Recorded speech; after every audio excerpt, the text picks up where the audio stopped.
أعوذ بالله من الشيطان الرجيم.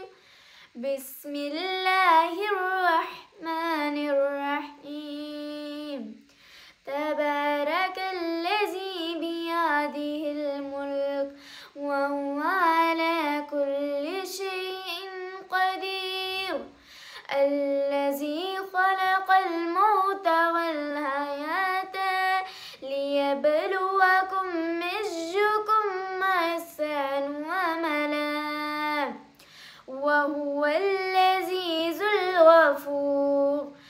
الذي خلق 7 سماوات طباقا ما ترى في خلق الرحمن من تفاوت فارجع البصر هل ترى من فتور. صدق الله العظيم.